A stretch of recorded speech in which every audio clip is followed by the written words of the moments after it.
આજકાલ ખરાબ જીવનશૈલી અને ખાવાની આદતોના કારણે લોકો કબજિયાતથી પીડાય છે.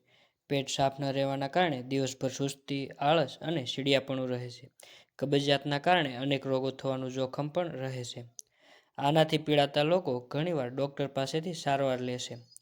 દવા લેતી સમયે થોડી સમસ્યા ઓછી થાય છે, પરંતુ દવા બંધ કર્યા પછી ફરી શરૂ થાય છે.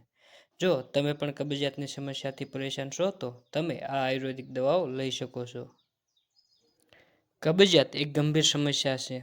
જો કે મોટાભાગે આ સમસ્યા ખોટી ખાવાની આદતો અને લાઇફસ્ટાઇલના કારણે થાય છે.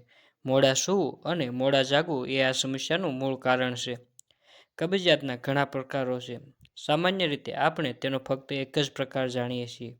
શૌચાલયમાંથી આવ્યા પછી પણ પેટ સાફ ન લાગવું, એક કરતાં વધુ વાર ફ્રેશ થવા જવું, શૌચાલયમાં ઘણો સમય વિતાવવો એ પણ કબજિયાતની નિશાની છે. જો તમારી સાથે પણ આવું થઈ રહ્યું છે, તો આ આયુર્વેદિક ઉપાયો તમને રાહત આપી શકે છે.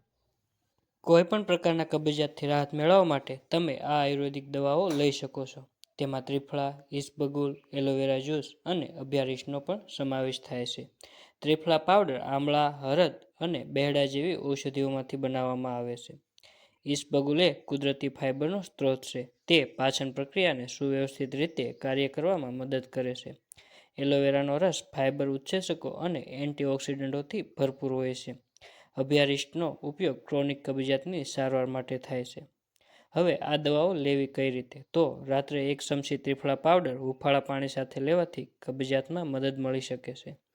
ઈસબગુલ રાત્રે 1 કે અડધી ચમચી હૂંફાળા પાણી કે દૂધ સાથે પણ લઈ શકાય છે. સવારે એલોવેરાનો રસ પીવો ફાયદાકારક છે. અભ્યારીશ ડૉક્ટરની સલાહ મુજબ લેવી જોઈએ. આ ઉપરાંત ગાજર, બીટ, દૂધી, દાડમ અને સફરજનનો રસ મિશ્રિત પીવાથી પણ કબજિયાતમાં રાહત મળે છે. તે દિવસ દરમિયાન ગમે ત્યારે લઈ શકાય છે. જો કે સવારે લેવાથી વધુ ફાયદો થાય છે. જો મિત્રો આ વિડીયો તમને ઉપયોગી થયો હોય તો લાઇક, શેર અને સબસ્ક્રાઇબ કરવાનું ના ભૂલતા.